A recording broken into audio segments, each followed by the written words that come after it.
Tina, unatokea wapi huko? Na unaelekea wapi? Nimetoka nyumbani mara moja kuwaona. Hongera, nasikia siku sio nyingi tunakata sare. Sijakuelewa. Unamaanisha nini?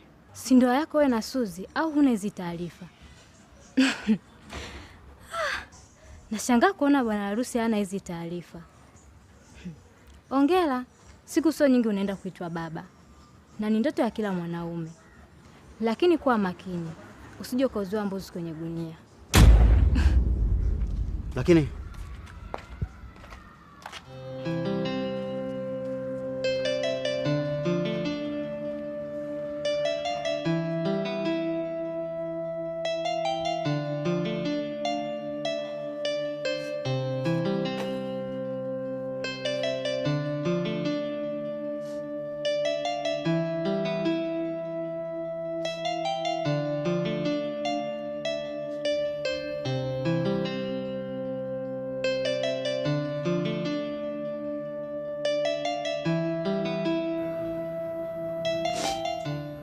itafanyaje sasa? Huyu mtoto akizaliwa tamuita nani? Nitamwambia babake yuko wapi? Kwa nini nimepata mimba?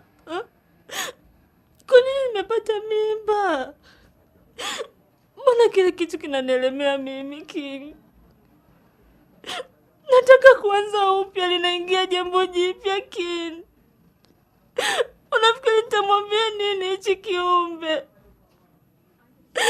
Kikizaliwa nitasema nini mimi? Nitasema babake yuko wapi?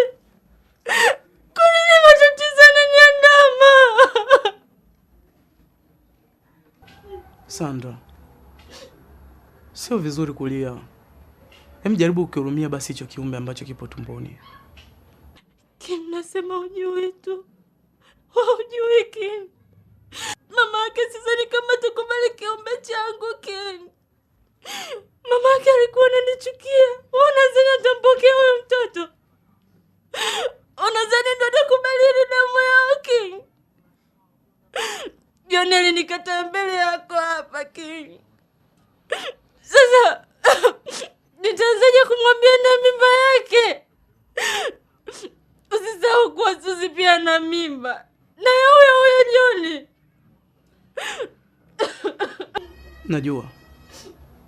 Najua kila kitu, Sandra. Lakini sidhani kama wewe na Joni mtaweza tena kuishi pamoja. Wala kuzaa pamoja.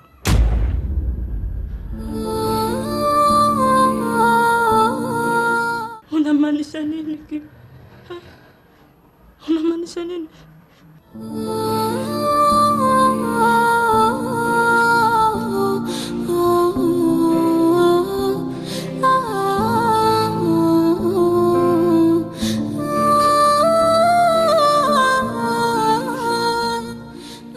Hamwezi mkawa pamoja kwa sababu kila mtu ameamua kushika maisha yake, Sandra.